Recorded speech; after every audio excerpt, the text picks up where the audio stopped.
안녕하세요. 돈을 공부하는 남자 수페TV의 수페입니다. 예전부터 세계 부자 기업들은 치열한 경쟁을 할 수밖에 없었는데요. 한때는 엑슨모빌이 세계 시총 1위까지 올라가기도 했습니다. 세상에 영원한 것이 없듯이 그 뒤로 좀 내려오는 모습이었고, 애플과 마이크로소프트가 무섭게 치고 올라가는 걸 알 수가 있죠. 현재 기술 기반의 성장 기업, 글로벌 공룡 기업이 대부분 차지하고 있습니다. 과거에 인터넷이 도입됐을 때, 개인 PC가 성행했을 때를 보면 마이크로소프트에 관심을 가져야 됐고, 스마트폰이 등장했을 때 애플에 투자를 했어야 됐죠. 이 두 번의 기회를 놓치셨다면 과거를 보면서 한탄할 수가 있습니다. 하지만 우리가 지금 봐야 될 건 미래죠. 다음에 어떤 게 올지, 우리는 어떤 기회를 잡아야 될지, 무엇일지 지금부터 보겠습니다.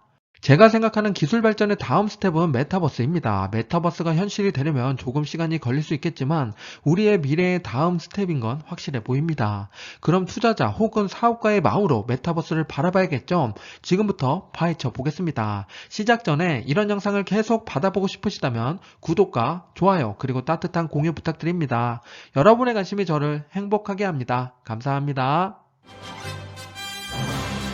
현재 메타버스로 갈리는 시선 두 가지를 볼게요. 메타 플랫폼으로 사명을 바꾼 페이스북은 메타버스의 진심입니다. VR 헤드셋을 야심차게 내놨지만 이용자가 반응이 좋지 않았죠. 현실 세계와 이질감이 높아서 이용자가 늘지 않고 있는 상황입니다. 이런 것을 지적하듯이 저크버그를 지적하는 사람이 있었는데요.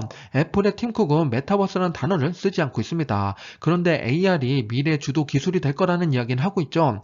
가상현실을 구현하는 것보다는 현실 세계의 정보를 늘려서 이질감을 줄이는 메타버스가 먼저라는 이야기입니다. 저도 팀쿡의 이야기에 동의를 하는데요.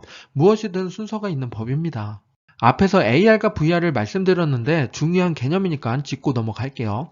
애플과 메타 플랫폼의 차이를 알아야 투자의 순서랑 발전 속도를 체감할 수 있으니까 꼭 알아두시기 바랍니다. 왼쪽에 AR부터 보면 증강현실로 현실 세계에서 정보를 더해주는 역할을 합니다. 안경 형태의 AR 기기를 쓰고 사용하는 구조인데요. 스마트폰의 다음 스텝이라고 볼 수 있습니다. 그래서 애플은 AR 기기 투자를 아끼지 않고 있죠. 기업 인수까지 서슴지 않고 있습니다. 오른쪽으로 넘어와서 VR을 볼게요. VR은 현실과 차단된 상태에서 온전히 가상현실로 넘어가는 구조죠. 온택트 시대, 재택근무로 인해서 가상현실에서 회의도 하고 업무를 요즘에 하고 있는 사람들이 많아지고 있는데요. 아직은 테스트 단계 수준입니다. 현실과의 괴리감이 있다 보니까 그리고 VR 헤드셋이 좀 무겁죠. 오랫동안 착용하는데 문제가 있습니다. 이런 불편함을 해결하면 할수록 앞으로 메타버스에 점점 다가갈 수 있다고 볼 수 있는데요. 이렇게 보고 나니까 팀쿡과 저크버그의 의견이 다른 이유를 이제 아시겠죠? AR과 VR 둘 다 큰 흐름에서 메타버스에서 중요한 역할을 하게 될 겁니다. 하지만 우리는 투자자 혹은 사업가로서 더 큰 시장 규모가 어떻게 형성이 되는지 그걸 알아야겠죠. 2030년까지 AR과 VR 시장 전망을 볼게요. VR을 먼저 보면 2019년도에 125억 달러였는데 2030년도 4,500억 달러까지 성장하게 됩니다. 36배나 성장한다는 이야기죠. 정말 놀라운 성장 속도입니다. AR을 보면 2019년도에 330억 달러, 2030년도 1조 달러를 넘어서게 됩니다. 확실히 AR이 확장성이 큰 만큼 규모도 큰 걸 알 수가 있죠. 시장이 2배 이상 차이가 납니다. 반면에 성장률로 보면 VR이 더 높죠. 성장률이랑 시장 규모를 놓고 선택을 한다면 저는 시장 규모를 선택합니다. 큰 시장에서 투자 혹은 사업을 해야 더 많은 기회를 얻을 수 있는 법이죠. 저크버그는 스마트폰이 없기 때문에 새로운 VR 시장에 도전을 하는 거고, 팀쿡은 스마트폰이 있기 때문에 AR로서 안정적으로 확장해 가려는 모습을 보이고 있습니다. 나는 저크버그 같은 사람인지 팀쿡 같은 사람인지를 생각해 보시고 투자의 답을 찾아보시기 바랍니다. AR과 VR의 이야기는 메타버스의 일부분에 지나지가 않는데요. 메타버스로 인해서 새로운 사업, 세계가 열리기 시작할 겁니다. 반대로 사라지는 직업도 있겠죠. 투자를 넘어서 우리의 삶을 위해서 메타버스를 조금 더 자세히 봐야 하는데요. 새로운 사업 이야기를 해보겠습니다. 5가지 사업을 보면서 나는 앞으로 어떤 준비를 해야 될지 고민해보는 시간을 가져보시기 바랍니다. 이 영상이 우리 구독자분들의 밝은 미래에 초석이 되길 바라봅니다. 첫 번째 사업기회는 제품 디지털화입니다. 제품을 디지털로 만든다는 것은 가상의 상품을 만들거나 가상 경험을 하게 해준다는 이야기죠. 이 사업은 어느 정도 진전이 있는 상태입니다. 예를 들어 볼게요. 나이키는 가상 패션 스타트업 알티팩트를 인수하고 나이키랜드를 구축했는데요. 가상 세계 주도권을 잡기 위한 노력 중입니다. 디지털 혁신을 통해서 소비자에게 제품을 직접 판매하는 전략을 취하고 있고 NFT 운동화를 론칭했습니다. 모자 달린 옷, AR 후디까지 판매하고 있는데요. NFT 운동화는 스마트폰 카메라를 통해서 볼 수 있고 AR을 활용해서 특수 효과를 신발을 더 멋지게 구현해낼 수 있습니다. 인스타그램이나 다른 SNS에 자랑하기에 딱 좋겠죠. 이렇게 제품이 디지털화되고 있습니다. 새로운 메타버스 사업기의 두 번째는 대여 방식입니다. 현실 세계의 서비스는 대부분 가상 세계로 확장이 가능한데요. 크게 세 가지로 나눠서 볼 수 있습니다. 임대, 유틸리티 기반의 소모품, 구독 서비스가 있는데요. 구독 서비스는 넷플릭스를 통해서 우리가 미리 접하고 있고 가상 현실에서 임대 서비스를 간단히 한번 살펴볼게요. 현실 세계에서 입지 좋은 곳이 임대가 비싸듯이 가상 세계에서도 많은 이용자가 방문하는 곳이 비싸지게 됩니다. 대표적으로 디센트랜드가 있는데요.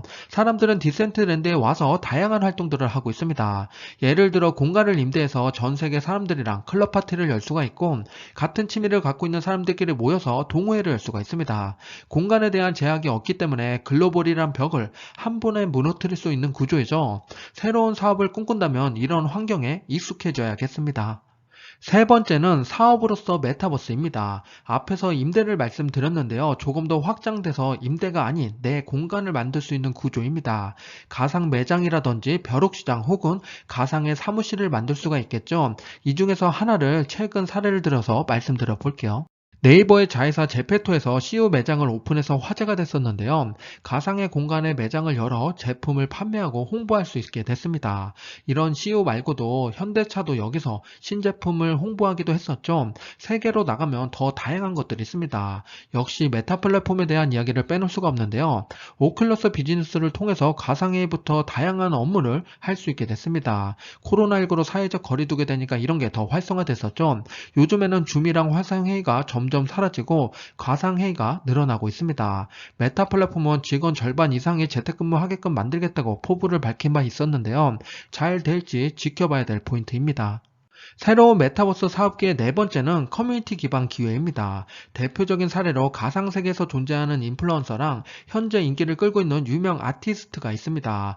인플루언서는 신한은행 광고 모델이죠. 로즈가 한국에서 가장 유명하고 아티스트로는 작년에 블랙핑크가 가상 공간에서 사인회를 열어서 화제가 됐었죠. 해외에서는 가상 공간에서 공연까지 해서 진행하고 매출을 일으켰던 사례가 있는데요. 무대 설치 비용이랑 공간 대여 운영비들을 효율적으로 관리할 수 있는 공연이었습니다. 그럼 직접적으로 사례 인플루언서를 보겠습니다. 모델을 하고 있는 이마는 AI 인플루언서로 인스타 팔로워 40만을 가지고 있습니다. 일본에서 이케아 모델을 하고 있는데요. 현실감 있는 모델에 사람들의 반응도 뜨겁습니다. 버추얼 인플루언서이기 때문에 24시간 일할 수 있고 동시간대 다양한 곳에서 볼 수 있다는 장점이 있습니다. 사람 대신에 일하는 로봇에 이어서 이제는 연예인까지 등장하는 시대가 됐습니다. 새로운 메타버스 사업기의 마지막 다섯 번째는 메타 교육입니다. 교육 분야에서도 다양한 메타버스 관련된 산업들이 활성화되고 있는데요. 메타버스 대학, 인포테인먼트, 포럼 등이 있습니다. 인포테인먼트는 조금 생소할 수가 있는데요. 우리가 터치할 수 있는 그 무언가를 홀로그램 형태로 보여주는 거라고 보시면 됩니다. 그동안 글과 그림으로 공부했다면 우리 시대는 저물고 이제는 만지고 공부하는 시대가 열린 겁니다. 오른쪽에 있는 사진은 저인데요.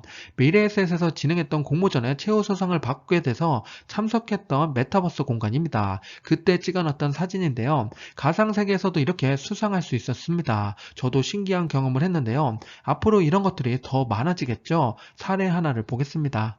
메타버스에서 교육은 우리가 생각하는 아이들 교육뿐만 아니라 확장성이 대단히 큰 산업인데요. 대학의 강의는 물론이고 기업의 실습이나 생명을 구하는 의사 또한 가상현실에서 수술을 경험을 쌓을 수가 있습니다. 수술 경험이 적은 희귀한 병도 우리는 이런 가상공간에서의 테스트를 통해서 무한히 반복함으로써 생명 연장에 더욱 도움을 줄 수 있는 방법이 되는 거죠. 이런 식으로 메타버스 관련된 교육도는 점점 성장해 가고 있습니다. 지금까지 메타버스로 인해서 새롭게 생겨날 사업기회랑 투자 인사이트를 살펴봤습니다. 현실 세계와 동일한 가상 세계가 구현되니까 우리의 삶이 그대로 가상 세계에서 구현된다고 볼 수가 있겠죠. 여기서 미리 준비한 투자자랑 그렇지 못한 투자자는 달라질 수밖에 없습니다. 과거의 PC와 스마트폰을 놓쳤다면 앞으로 나올 AR과 VR을 눈여겨보시기 바랍니다. 이제 메타버스는 선택이 아닌 필수가 될 겁니다. 지금까지의 내용은 메타노믹스 책을 기반으로 앞으로 다가올 새로운 산업과 투자 방향을 알아봤는데요. 메타버스로 유명한 인지학자 김상균 교수가 감수한 도서라서 저도 믿고 봤습니다. 기존의 메타버스 책들은 개념과 현상을 다뤘는데 이 메타노믹스는 비즈니스 모델 측면에서 메타버스 경제의 특성을 이해할 수 있게 쉽게 풀이한 책입니다. 영상 내용의 책의 극소수밖에 안 되고요. 더 다양한 내용들이 많았습니다. 특히 NFT에 대한 이야기랑 웹 3.0 기술에 대한 이야기, 그리고 메타버스를 바라보는 관점에 대한 내용도 좋았습니다. 메타버스를 더 알고 싶은 분이라면 이 책을 꼭 한번 읽어보시기 바랍니다. 지금까지 수페였습니다. 감사합니다. 성공 투자하세요.